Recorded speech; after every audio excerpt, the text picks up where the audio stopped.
very top of Australia's top end is Arnhem Land, a vast stretch of country populated in the past by only a few isolated Aboriginal clans. On the eastern side, the sandy beaches of the Arnhem Land coastline are washed by the clear blue waters of the Gulf of Carpentaria. Into the waters of the Gulf juts the Gove Peninsula, named for a wartime airfield that was constructed in the 1940s and named Gove to honour the memory of RAAF Flight Sergeant William Gove, who was killed in action in 1942. Gove today is the scene of a massive bauxite mining operation and giant alumina plant, 650 kilometres from Darwin and 3,200 kilometres from Sydney. It is recognised as one of Australia's most remote mining communities. A track suitable only for four-wheel drives and passable for but a few months each year runs south through Arnhem Land to Katherine, a trip that can take at least 3 days.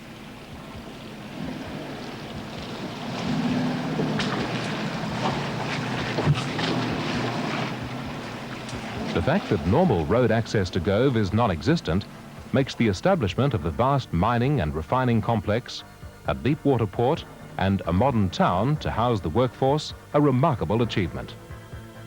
Every item of machinery and material, every pane of glass, every tin of paint, every nail had to be shipped or flown in. The investment in Gove of some $320 million was a brave and far-seeing one. 70% of the money came from Swiss Aluminium Australia Limited and 30% from Gove Aluminium Limited. At today's prices, the total investment required would be well in excess of $1 billion. Nabalco, the North Australian Bauxite and Alumina Company Limited, formed jointly by Swiss Aluminium and Gove Aluminium in 1964, is the managing company for the joint venturers. In 1966, Nabalco was given the responsibility for a 2-year, $2 million feasibility study. This study provided evidence that there were at least 250 million tonnes of high-grade bauxite in the area, that there was an abundant supply of fresh water underground, and that a port could be built that would handle ships of up to 100,000 tonnes. Commissioned to design and erect the plant and associated facilities at Gove, Nabalco had construction underway in 1969 and completed the project on time and on budget in 1972. Extensions costing many millions of dollars have since been undertaken. A key element in the overall project was the establishment from scratch of a township attractive enough to entice workers to Gove and comfortable enough to keep them there. Nhulunbuy, built on the eastern slopes of a hill that runs down to the beach and the ocean, is the town that Nabalco established. Nhulunbuy today has a population of around 4,000, making it the third biggest town in the Northern Territory. While most Australian towns have grown in haphazard fashion to accommodate an increasing population, Nhulunbuy was planned and designed to be what it is, and today, with its gardens, lawns and trees, is very well established. Most facilities are close at hand, including a fine modern post office that offers all normal counter services and operates as an agency for the Commonwealth Bank.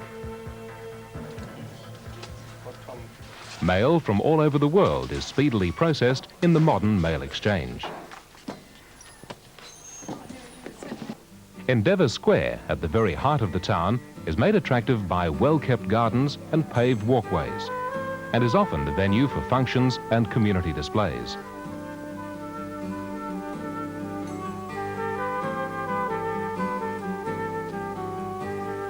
Covered walkways conveniently connect the square with the major shops and government buildings and services.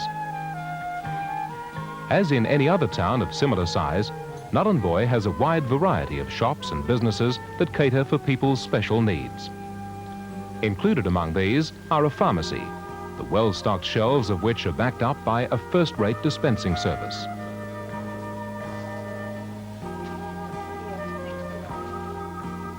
A large news agency and stationer has national and capital city newspapers from all over Australia, as well as a wide range of toys, gifts and music tapes.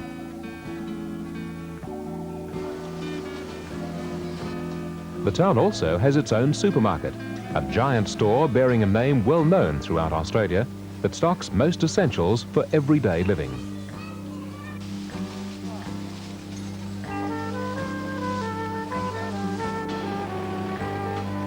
An open community rather than a company town, the township is managed by the Nhulunbuy Corporation Limited, which employs its own staff headed by a town administrator and operating in much the same manner as do municipal bodies in towns throughout Australia.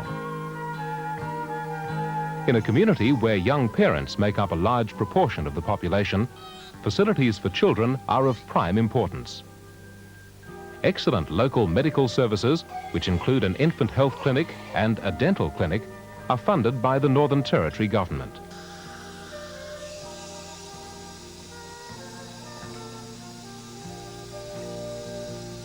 A modern and well-equipped general hospital serves not only Nhulunbuy, but the surrounding districts of Arnhem Land. And an aerial medical service operates out of Gove Airport in conjunction with the hospital. The town has its own ambulance service, and a private medical practice has consulting rooms in the town centre. The educational needs of the young have not been neglected either. A government-funded preschool centre for 4- and 5-year-olds is popular and operates at full capacity.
Lifestyles in Nhulunbuy are similar to those in other Australian mining towns in that the town is remote and the community is almost entirely self-sufficient.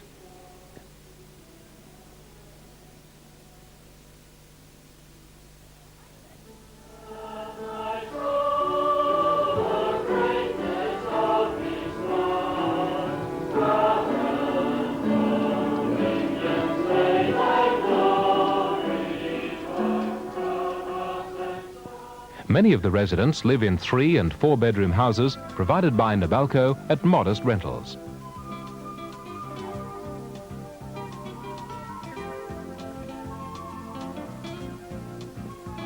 Masses of trees and flowering shrubs, coupled with the fact that many residents have built shade houses and patios and have established fine gardens, give Nhulunbuy an air of long-established permanency.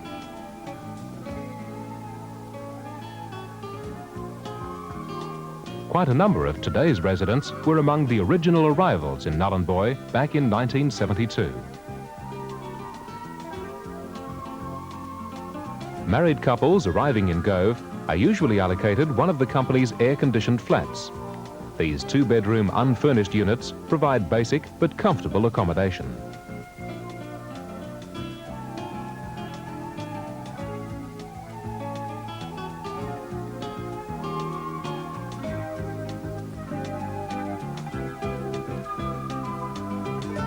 Single workers are normally accommodated at Gove House, a complex that has accommodation, messing and recreational facilities under the one roof.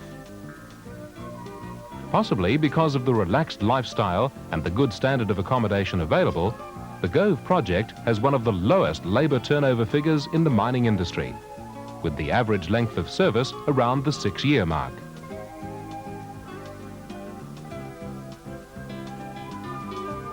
Industrial relations at Gove are generally healthy by industry standards. Short-term visitors to the town are catered for at the centrally situated Walkabout Motel, which has 41 guest rooms, including a number of suites. Facilities are modern and include a spacious restaurant and bar, while room rates are on a par with those paid in Darwin.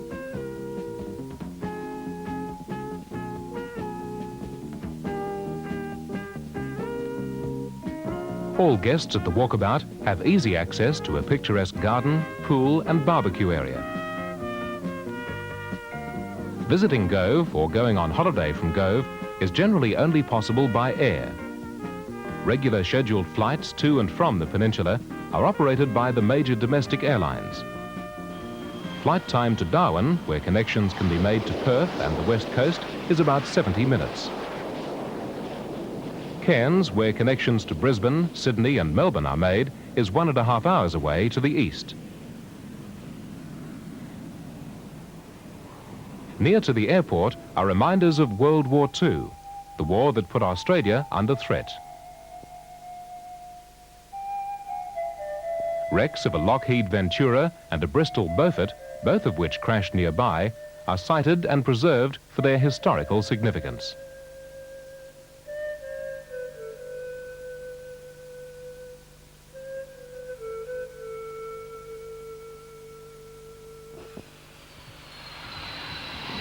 The airlines, as well as carrying townspeople and visitors to Gove, play a vital role in carrying the mail and keeping residents supplied with newspapers, fresh produce and other essentials.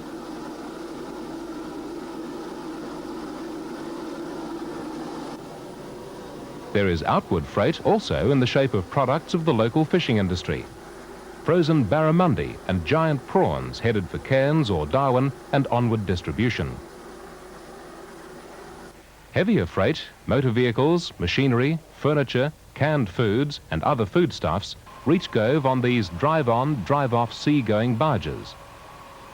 Operating out of Cairns and Darwin, the barges maintain a weekly service, often continuing on to Groote Island and points further south in the Gulf of Carpentaria. The obvious limitations of air transport and the capacity of the barges gives one a new appreciation of the immensity of the task of creating all that now exists at Gove.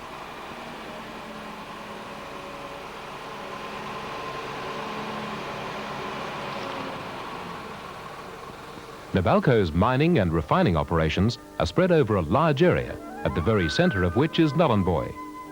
A sealed road connects the town to the mining activities 10 kilometres away in one direction and to the alumina plant 10 kilometres away in the opposite direction. There is no hassle here about getting to work. The roads are neither clogged with traffic jams nor dotted with frustrating traffic lights.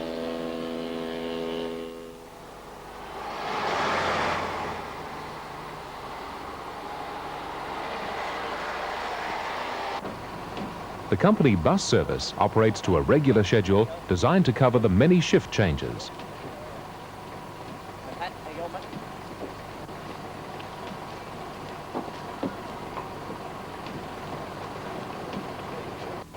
Production at Gove amounts to approximately 5 million tonnes per annum.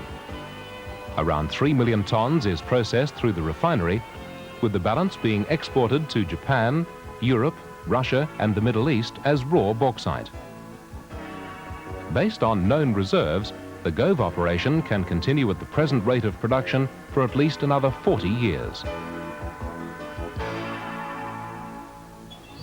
The first step in the open-cut mining process is the stripping of the overburden or topsoil to expose the bauxite, which is then loosened by blasting. Highly experienced blasting crews drill holes of varying depths before loading them with high explosives, which are then detonated.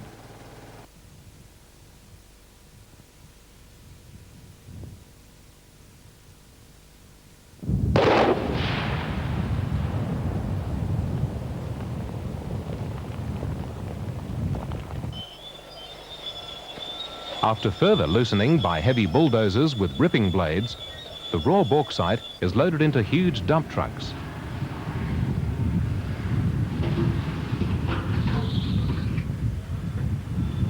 It is then transported over specially prepared haul roads to the crusher plant.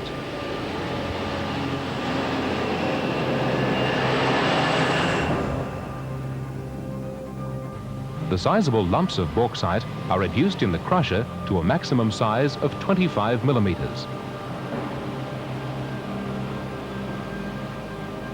After crushing, the ore is then carried by a 19-kilometer conveyor belt, one of the longest in the Southern Hemisphere, to 4 giant stockpiles close to the refining plant and the port. From 2 of the stockpiles, raw bauxite is loaded into ships of up to 100,000 tons.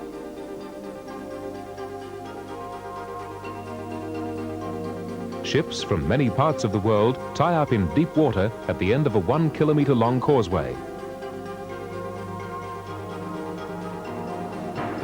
They are loaded at the rate of 2,000 tons an hour from yet another conveyor belt feeding a huge shiploading machine.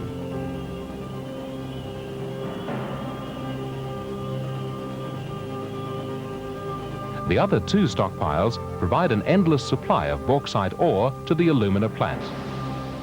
Refining the ore is a complex and constant 24-hour-a-day, 7-day-a-week process.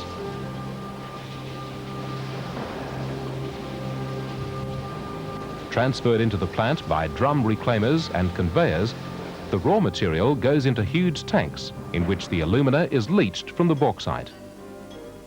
The slurry, a reddish mud, is fed off into large settling tanks and the aluminate liquor is filtered, seeded with crystals of aluminium hydroxide and pumped into large precipitator tanks. Over a period of 2 days, a crystallization occurs, at the end of which the alumina hydrate is filtered, washed and dried in rotating calcining kilns working at extremely high temperatures. The alumina is then stored in concrete silos, 2 holding 50,000 tons and the other 100,000 tons ready for export. The whole of the complex refining process is constantly monitored by supervisors in a central control room known as the CCR. Computer supported and manned 24 hours a day, the CCR is essential to the trouble-free operation of the plant and plays a key role in quality control. A supervisor detecting a variation in the refining process can take steps to remedy it either directly from the CCR or by advising process operators in the plant.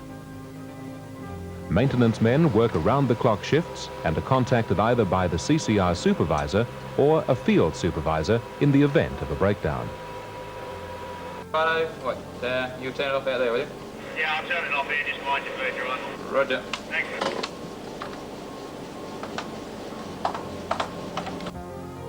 Nabalco employs more than 900 people at Gove, 80 of them professional staff, accountants, engineers, chemists, metallurgists and the like. 35 apprentices are employed in a spread of 10 trades.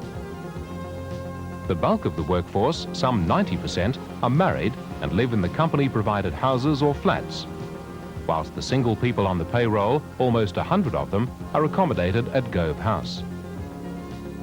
Administration of the Nabalco operation is carried out from offices dotted around the site, chief among them being the administration building at the entrance to the refinery. Nabalco, good afternoon. Yes, one moment, please. Nabalco are proud of their highly efficient staff.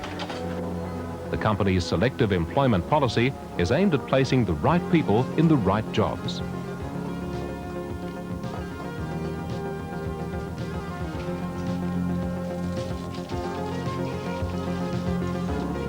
The range of occupational, trade and professional skills that blend together to make the giant Gove operation smooth running and effective is very wide indeed.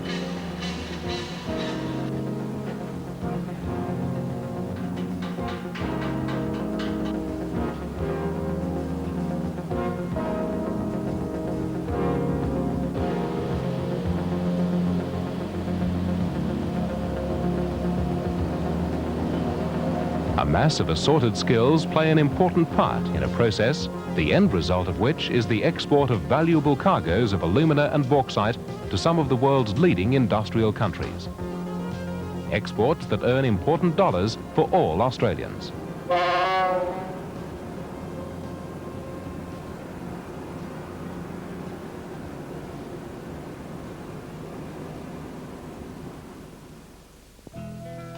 Away from the workplace, there is no shortage of things to do and very little chance of boredom. The weather much of the time lends itself perfectly to an outdoor way of life.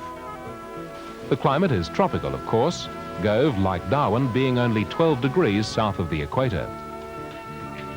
Rather than 4 seasons in the year, there are 2. The wet season, when temperatures reach an often humid 35 degrees Celsius, and the dry season, a time of clear blue skies and top temperatures in the 25-degree range. Sporting opportunities are almost limitless. Facilities are first class and there is a great enthusiasm in the community. Joggers can test their fitness in competitions organised by strong Harrier clubs. Golfers, and there are lots of them in Nhulunbuy, can test their skills on a fine 9-hole golf course with well-kept greens. The course itself and the greens being maintained and constantly improved by the members themselves.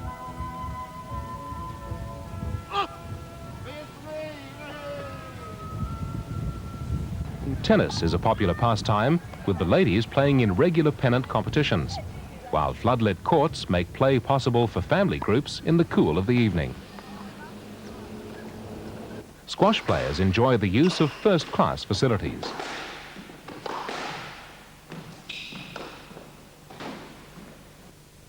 In team sports like cricket, the contest for championship honours is both keen and friendly.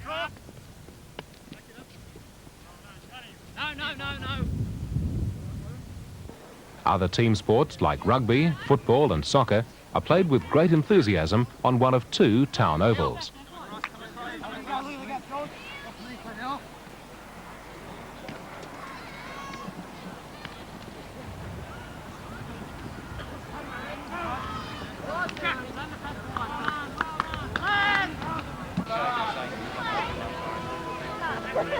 The ovals are often frequented by wandering wild buffalo at certain times of the day, and whilst the buffaloes are generally considered harmless, they have been known to challenge an intruder. Mums and daughters make very good use of the well-maintained and floodlit netball courts.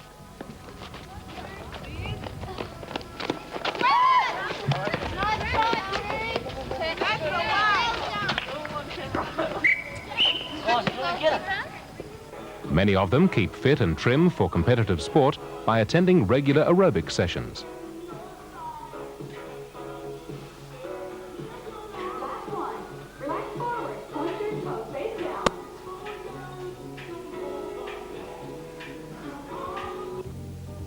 The Olympic-style swimming pool and adjacent toddler's pool are a favourite gathering place all year round.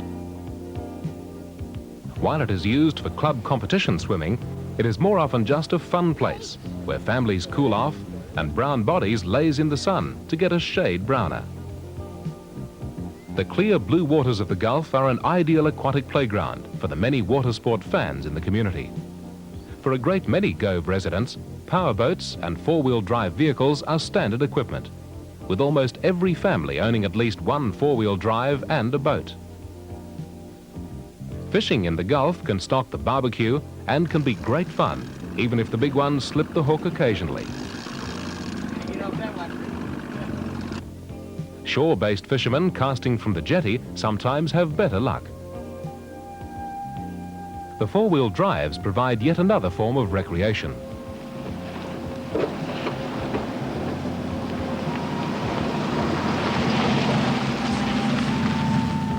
Camping out over the weekend alongside one of the many attractive waterholes that dot East Arnhem Land is also a popular pastime.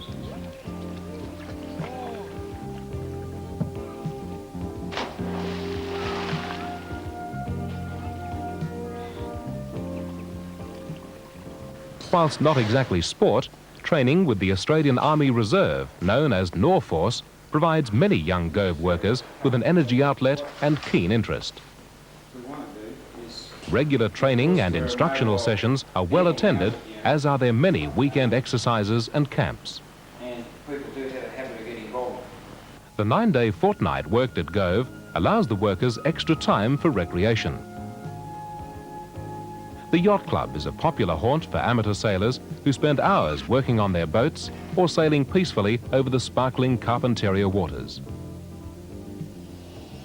Quite a contrast is provided by the pulse-quickening roar of motocross machines racing over a circuit prepared by enthusiastic parents.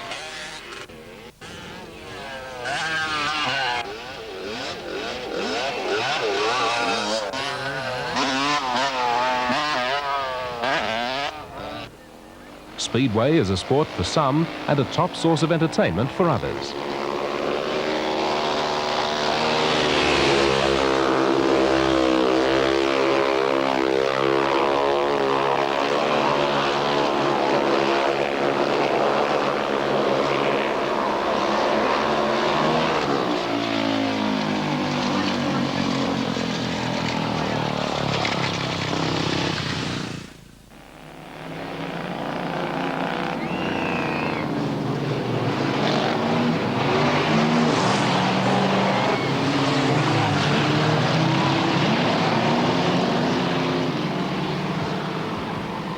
Apart from organised sport and the outdoor life, lots of other activities can be pursued. Skills in manual arts can be developed in groups that specialise in pottery, painting, weaving and the like. The Amateur Dramatic Society, with its cell theatre and regular productions, provides an outlet for those with acting talent or ambitions.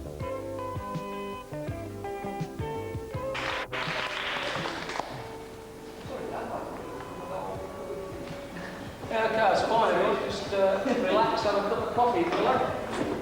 And we'll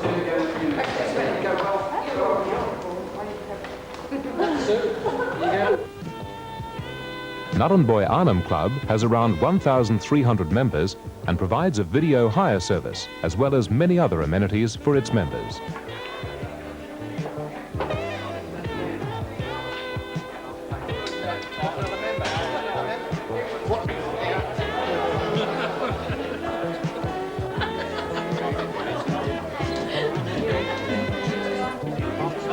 The club's fine restaurant is popular either as a formal function centre for weddings and parties or as a quiet place to dine with friends. Dining facilities are also available at the Walkabout Hotel or the local Yacht Club. The most popular eating place of all, though, is out of doors around a friendly neighbourhood barbecue. The air redolent with the aroma of sizzling Gulf fish or thick, juicy steaks. I mean, in the last wet it was just washed completely away. Nabalco Civil Engineering, that's theirs. The development of the huge Gove complex in what was once a remote wilderness has enriched rather than disrupted the lives of the local Aborigines. The Aboriginal population of northeast Arnhem Land is about 800, and 500 of them live in the township of Yirrkala, which years ago was a mission. Yirrkala has its own school, medical centre and supply store. Aboriginal artefacts made here are exported to other parts of Australia, as well as being sold to tourist visitors. While still able to learn traditional skills, the young Aborigines at Gove now have the opportunity to develop and put to profitable use many new skills.